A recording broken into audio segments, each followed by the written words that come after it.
Ifriqiya Sport, la planète e-sport avec Ifriqiya Sport. Votre magazine continental qui traite le sport sur tous les terrains et dans toutes ses dimensions. L'Afrique et le sport ne font qu'un. Salutations l'Afrique, Salama, Nagadef, Ndjaraman, Ayo, Boto, à tous les auditeurs de Ifriqiya FM, la voix africaine faite par des Africains pour les Africains. Mes sœurs et frères, bienvenue à tous, bienvenue à toutes aussi, bienvenue à ce nouvel épisode de Ifriqiya Sport, votre rendez-vous incontournable sur la réflexion autour du sport africain. On reçoit des invités de marque, des chercheurs universitaires, docteurs, directeurs sportifs, agents de joueurs, footballeurs, ex-internationaux pour parler des sujets autour du sport africain. On a touché football, handball, volleyball, lutte traditionnelle, management du sport, géopolitique du sport, médecine sportif. On a touché aux chercheurs, on a touché à tous les domaines autour du sport africain avec un panel d'invités généralement et toujours des experts de partout, du Sénégal, du Congo, de l'Algérie, de l'Égypte, du Mali, du Niger, de toute l'Afrique. Ils étaient là pour honorer Ifriqiya FM, la voix africaine faite par des Africains pour les Africains. Avant de commencer notre émission du jour, j'aimerais adresser mes félicitations à la Fédération algérienne de football. Premièrement, pour l'élection de M. Walid Sadi à la tête de l'instance algérienne qui gère le football. Deuxièmement, pour avoir remporté la bataille importante face à la CAF, face à la Confédération africaine, suite à l'élimination de l'USMA d'Alger pour une histoire de maillot avec une fausse cartographie. Cette histoire a éliminé l'USMA non sportivement, l'USMA qui était tenant du titre en 2023-2024 a été éliminé, mais le TAS a rendu son verdict et a donné gain de cause à la Fédération algérienne de football. Bravo Fédération algérienne de football, bravo au professionnalisme de Monsieur Walid Sadi qui a su gérer cette affaire. Aujourd'hui, nous avons le plaisir d'accueillir un invité de marque, un expert en management, un expert aussi en gestion, un grand Africain qui travaille de partout, qui a été l'initiateur du projet FAF Radar, la première cellule africaine de détection des enfants africains, des enfants, de nos enfants de la diaspora, pour qu'ils puissent intégrer la Fédération algérienne de football. On a la chance, on a aussi l'honneur d'accueillir avec nous Monsieur Karim Idir. Il va se présenter. Karim, bonjour. Est-ce que tu peux te présenter en quelques mots pour les auditeurs de Ifriqiya FM? Bonjour Walid, merci pour l'invitation. Alors, je suis Karim Idir, passionné de football, mais aussi spécialiste en intelligence économique et en management du sport. Bon, j'ai évolué dans plusieurs domaines, allant du développement économique à la formation des talents, en passant par la coopération internationale. Sur le plan académique, j'ai obtenu un executive master en politique et management du développement, potentiel Afrique à Sciences Po Paris. Et j'ai également un MBA en management stratégique et intelligence économique que j'ai eu à l'école de guerre économique. Je suis aussi président d'Alfranc Network, un réseau qui favorise les échanges et les partenariats entre l'Afrique et l'Europe, et grâce auquel je suis membre du Conseil des diasporas africaines, à travers lequel je contribue à des réflexions et même des actions stratégiques pour développer le continent. Alors côté football, j'ai pratiqué au niveau division d'honneur en Île-de-France en tant que joueur, j'ai entraîné des jeunes pendant plus de 15 ans, et je suis maintenant président du FC Damary, un club en Seine-et-Marne qui compte plus de 700 licenciés. Un club où on travaille en particulier sur l'inclusion sociale par le sport. Enfin, je suis l'initiateur et celui qui a piloté le FAF Radar, un projet innovant à l'époque au sein de la FAF, la Fédération algérienne de football, destiné à repérer et accompagner les jeunes talents binationaux en France et en Europe. En résumé, mon engagement il se situe à la croisée du sport, du développement économique et de l'intelligence stratégique. Alors toujours avec une ambition simple, qui est de contribuer à faire du football un levier de croissance et d'influence pour l'Afrique. Karim, qu'est-ce qui t'a poussé à créer la cellule de détection de joueurs avec la Fédération algérienne de football, FAF Radar, projet pilote en Afrique et à travers le monde? Bien, tout est parti d'un constat simple. L'Algérie, et plus largement l'Afrique, perdent trop de talent au profit d'autres nations. Pendant des années, de nombreux joueurs binationaux et parfois même trinationaux ont choisi d'autres sélections, faute d'un dispositif structuré de détection, de suivi d'intégration. Pendant ce temps, des fédérations autres, en particulier au Maghreb ou encore des pays européens mettaient en place des stratégies précises pour capter ces talents très tôt. Donc avec mon expérience dans l'intelligence économique, je savais qu'il fallait structurer une veille stratégique sur ces jeunes talents, avec des outils modernes, une base de données dynamique et un réseau d'acteurs capables d'intervenir directement auprès des joueurs et de leur entourage. Voilà, c'est ainsi qu'est né Fafradar en collaboration avec la FAF. Après, de nombreuses réunions techniques avec le président et l'ADTN de la FAF. Alors les objectifs étaient clairs, créer une passerelle entre la FAF et les jeunes talents de la diaspora, en France et puis en Europe, mettre en place un dispositif de repérage et de suivi structuré, avec une base de données, des critères de sélection précis. L'idée était de convaincre aussi les talents hésitants en leur montrant qu'un projet solide existait pour eux en Algérie, et éviter que ces jeunes soient récupérés trop tôt par d'autres sélections en leur offrant un accompagnement personnalisé et des garanties sportives et administratives. Rapidement, la cellule Fafradar a pu identifier plus de 150 jeunes talents en Europe, certains évoluant en Ligue 1, en Ligue 2 et dans de grands centres de formation, principalement en France. On a pu convaincre aussi des joueurs courtisés par d'autres fédérations de choisir l'Algérie. Alors, important de rappeler qu'au-delà du sportif, Fafradar, c'était aussi un projet d'influence, un moyen pour la FAF de se positionner sur l'échiquier international et de montrer que l'Algérie pouvait rivaliser avec les stratégies mises en place par d'autres pays. Aussi, Karim, on aimerait bien savoir comment l'idée elle est venue à toi et à ton équipe d'avoir cette cellule innovante au niveau international. L'idée de Fafradar est née d'un double constat. Un manque de structuration dans la détection des talents de la diaspora et une concurrence accrue des autres fédérations pour capter ces jeunes joueurs d'origine algérienne. En fait, pendant plusieurs années, j'ai pu observer comment d'autres fédérations mettaient en place des stratégies ciblées pour attirer et sécuriser leurs talents binationaux.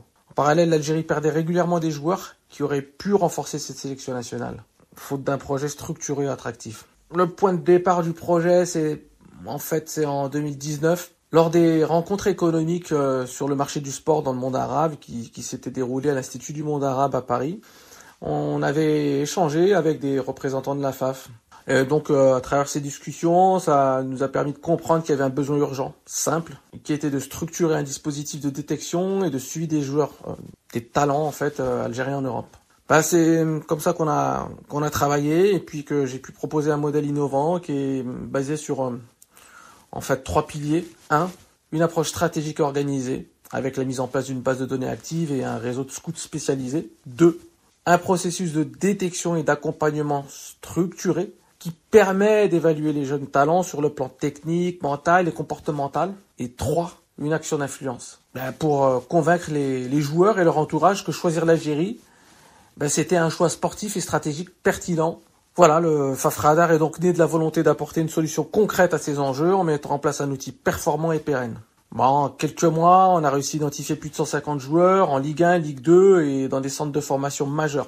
Certains, d'ailleurs, étaient déjà courtisés par d'autres sélections et grâce à notre intervention, plusieurs ont choisi de représenter l'Algérie. C'est sûr qu'il y a eu des défis pour votre équipe. Karim, est-ce que tu peux nous expliquer quels sont les défis rencontrés par cette cellule de Fafradar qui a exercé pendant quelques années au sein de la Fédération algérienne de football? Comme tu l'imagines, mettre en place Fafradar n'a pas été un long fleuve tranquille. Comme tout projet structurant ou innovant, on a été confronté à plusieurs défis organisationnels, stratégiques ou même humains. Sur le défi de la structuration et de l'organisation, il fallait créer un dispositif de détection à partir de zéro. Il n'existait aucune base de données structurée des jeunes talents algériens évoluant à l'étranger. On a dû tout construire, en commençant par définir des critères d'évaluation précis, en développant une veille active sur tous les joueurs identifiés. Il a fallu mettre en place un réseau de scouts et de techniciens sur le terrain. Ça a pris du temps parce qu'il fallait s'assurer que de la fiabilité et de l'efficacité des relais locaux. Donc on a développé un outil de suivi et d'analyse. On y a intégré des méthodes d'intelligence sportive avec l'utilisation d'outils psychométriques et des outils de performance individuelle. Et bon, voilà, ça a nécessité de faire monter en compétence une partie des équipes et de mettre en place en fait une coordination directe avec la DTN. Sur le défi de la concurrence avec les autres fédérations, bon voilà, on est sur ce que j'appelle moi un marché ultra concurrentiel. On n'était pas les seuls à courtiser de ces jeunes joueurs. Des fédérations comme nos voisins la Tunisie, puis la France elle-même avait déjà une stratégie de captation bien rodée, avec des arguments forts et une présence importante auprès des familles. Certains joueurs étaient approchés très tôt, parfois dès l'âge de 14-15 ans, et bon, voilà, des fédérations étrangères mettaient en place des promesses sportives et administratives attractives pour les convaincre. Donc, il a fallu convaincre les joueurs et leurs familles. Beaucoup de jeunes talents avaient peu de liens directs avec l'Algérie. Certains avaient même jamais mis les pieds au pays. Il fallait les sensibiliser sur l'importance de jouer pour l'Algérie et leur offrir un projet clair et structuré. Alors les parents, ils avaient aussi un rôle clé dans la prise de décision. Certains pouvaient s'inquiéter des conditions d'accueil et d'intégration en sélection nationale. On a donc travaillé sur une approche personnalisée et rassurante avec un suivi administratif pour faciliter les démarches. Très important. Ensuite, bon, des défis d'intégration institutionnelle et du soutien fédéral, au-delà des annonces, mais de manière effective. Fallait faire accepter un projet innovant dans un cadre déjà existant. Le FAF Radar, c'était vraiment une initiative nouvelle, et comme souvent avec l'innovation, il peut y avoir une certaine réticence au changement. Il a fallu convaincre certaines personnes, certains services dans les instances fédérales, voire même certains sélectionneurs, que le dispositif était un véritable atout pour le football algérien et pas une structure parallèle qui venait interférer avec leur travail. Bon, il a fallu aussi faire face à peut-être un manque de com interne ou externe. On a rapidement réalisé que l'image et la communication autour du projet devaient être maîtrisées pour éviter les mauvaises interprétations. Entre nous, une meilleure médiatisation aurait permis de renforcer l'adhésion du public et d'accélérer l'acceptation du projet à tous les niveaux. Il y avait aussi un défi au niveau de la continuité, de la pérennisation du projet. C'est un projet qui est structurant, qui nécessite du temps. Un programme comme le FAF Radar doit être inscrit dans la durée pour porter ses fruits. Or, le changement de gouvernance à la FAF a entraîné des modifications, des réorientations qui ont mis en péril la continuité du projet. C'est dommage. Et en fait, pour éviter ça, on avait dès le départ cherché à institutionnaliser la démarche en la rendant moins dépendante des individus et en fait vraiment intégrée dans la stratégie de la fédération. Défi aussi sur les ressources financières humaines. Comme tout projet ambitieux, le FAF Radar nécessitait vraiment des moyens humains et financiers. Même si on a pu structurer une cellule opérationnelle, il aurait fallu un investissement plus conséquent pour pérenniser et élargir ce dispositif à d'autres catégories, d'autres pays, etc. Bon, on peut dire que le défi a quand même été relevé avec des résultats concrets. On avait réussi à structurer une cellule efficace qui a permis d'identifier, comme je l'ai déjà dit, plus de 150 jeunes talents. Plusieurs ont intégré les sélections jeunes et certains ont même refusé des propositions d'autres fédérations pour jouer pour l'Algérie. Certains ont même intégré l'équipe A. Clairement, aujourd'hui, FAF Radar, ça reste une expérience unique qui pourrait servir de modèle pour d'autres fédérations africaines qui désireraient sécuriser leurs talents et structurer leur politique de détection. Une question très pertinente, Karim. C'est sûr que nos auditeurs aimeraient bien avoir cette réponse. Parle-nous des processus de détection au sein de FAF Radar. Comment vous travaillez? Si tu peux nous expliquer, nous éclairer sur votre méthode de travail. C'est sûr que nos auditeurs, ils se sont posés cette question-là. Le FAF Radar a été conçu comme un système structuré et méthodique pour identifier, suivre et intégrer les jeunes talents algériens évolués à l'étranger. L'objectif, c'était d'avoir un dispositif fiable, réactif et performant. Et donc capable de fournir aux sélectionneurs des données précises et actualisées sur les joueurs potentiellement sélectionnables. Alors forcément, ça passe par une approche stratégique que nous, on a voulu en 3 étapes. La première qui est l'identification et la veille active des joueurs. Donc on a mis en place un outil de scouting avancé, une création d'une base de données dynamique qui regroupait les joueurs binationaux, voire trinationaux, qui évoluaient d'abord en France et puis qu'on a étendu à la Belgique, l'Espagne, l'Allemagne et l'Angleterre. avec bien entendu l'utilisation d'outils d'intelligence sportive pour analyser les performances et avec un suivi statistique très régulier. Le déploiement d'un réseau de scouts et d'informateurs. Bon, on a pu collaborer avec des entraîneurs, des éducateurs et même d'anciens joueurs présents dans les grands centres de formation européens, surtout en France. On s'est appuyé aussi sur des relais terrain pour pouvoir suivre l'évolution des joueurs et voire même détecter des nouveaux profils. Au niveau des critères d'identification, bon, on a pris en compte plusieurs facteurs clés, forcément le niveau technique et tactique, qu'on a évalué avec des rapports de performance, le potentiel physique et mental, avec un suivi longitudinal sur plusieurs mois quand c'était possible, et l'appartenance sportive et administrative. Des éléments sur la nationalité sportive existante, les liens avec l'Algérie, et puis la volonté réelle du joueur et de sa famille d'intégrer la sélection nationale. Deuxièmement, la qualification et puis la prise de contact. Très très important. Donc ça passe par cette évaluation des profils qu'on a identifié. Une fois un joueur repéré, il était classé par catégorie d'âge, par potentiel sportif. On a réalisé un travail de priorisation pour identifier les joueurs à suivre de près et puis ceux à intégrer immédiatement, à proposer rapidement. Bien sûr, ça s'appuie sur une approche personnalisée des joueurs et puis de leur entourage. Des contacts directs avec le joueur, son environnement, sa famille, les entraîneurs, les clubs. La présentation du projet sportif de l'Algérie avec une explication du processus de sélection et puis des perspectives pour le joueur. Bon, on a organisé des entretiens visuels avec certains en visioconférence, les deux, pour pouvoir répondre aux interrogations. Et il y avait ce sujet aussi d'anticipation de la concurrence. Parce que face aux approches des autres fédérations, c'était vraiment crucial de convaincre rapidement les joueurs hésitants en leur présentant un projet solide, professionnel et attractif. Troisième point, l'intégration dans le processus de sélection nationale. Il fallait vraiment mettre en place un travail de facilitation de la naturalisation sportive pour certains. Donc c'est-à-dire que il y avait besoin d'un accompagnement administratif pour garantir l'éligibilité rapide du joueur à la sélection, une coordination avec les consulats et la FAF pour accélérer l'obtention des documents officiels, passeport, etc., etc. Ensuite, il y avait les présélections, les premiers regroupements, l'organisation des stages de détection en Algérie ou voire même en France pour permettre aux joueurs d'intégrer les sélections le plus facilement et le plus rapidement possible.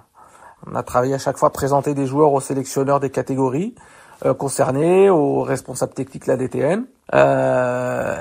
Et puis toujours cet accompagnement individualisé pour assurer cette transition, essayer d'avoir une transition la plus fluide possible vers l'équipe nationale. Il y a aussi une question, moi je suis sûr que parce que c'est des experts qui nous ont fourni quelques axes de questions, quelle est l'importance de la technologie dans la détection de talent, Karim? Est-ce que tu peux nous expliquer comment la technologie elle influence la détection, elle vous aiguille dans ce domaine-là? Walid, tu le sais mieux que moi. La technologie joue un rôle majeur et incontournable dans la détection des talents en Afrique. Elle permet non seulement de structurer, d'optimiser le repérage des joueurs, mais aussi d'améliorer la prise de décision et d'accélérer le suivi des performances.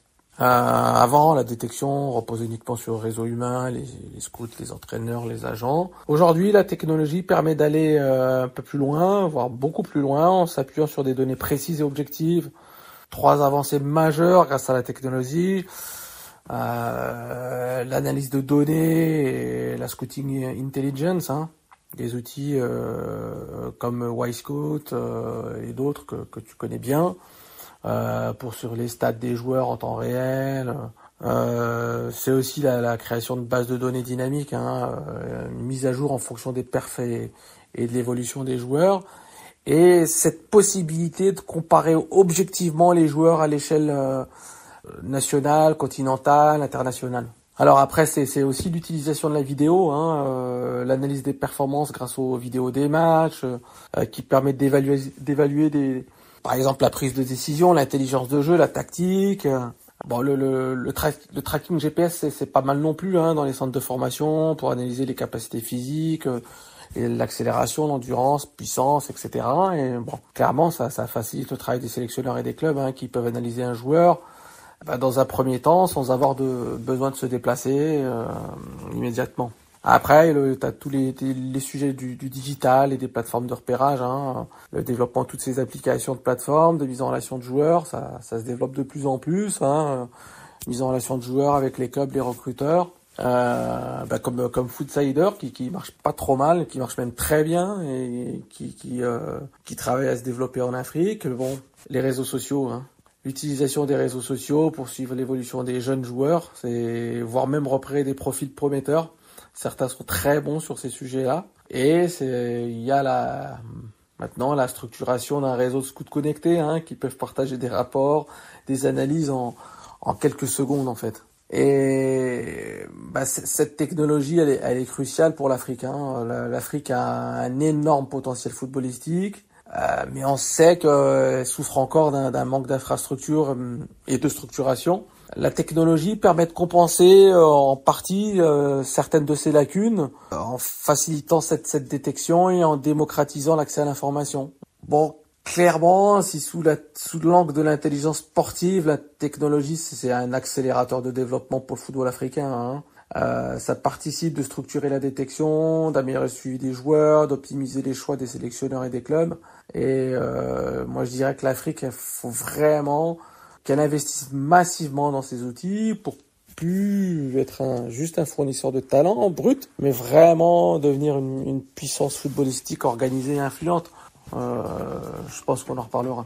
Un immense merci Karim, on se retrouve pour la semaine prochaine pour d'autres parties de l'émission Ifriqiya Sport par rapport au management, la gestion, comment détecter les talents africains à travers le monde. Merci aux éditeurs de Ifriqiya FM, restez connectés, restez à l'écoute, soit via vos transistors, soit restez connectés sur nos pages Facebook, on est disponible sur les réseaux bleus, on est disponible aussi sur Instagram, X, écoutez, réécoutez les émissions, soit dans votre voiture, soit par la radio traditionnelle, ou vous pouvez télécharger l'application disponible sur Play Store ou écouter sur YouTube comme beaucoup de monde le font. Restez à l'écoute de Ifriqiya FM, je vous souhaite un bon Ramadan pour toute la population africaine. Salutations à nos auditeurs au Sénégal, salutations à nos auditeurs au Burkina Faso, salutations aux auditeurs au Niger. On salue tout le monde, félicitations à toute l'Afrique. Quand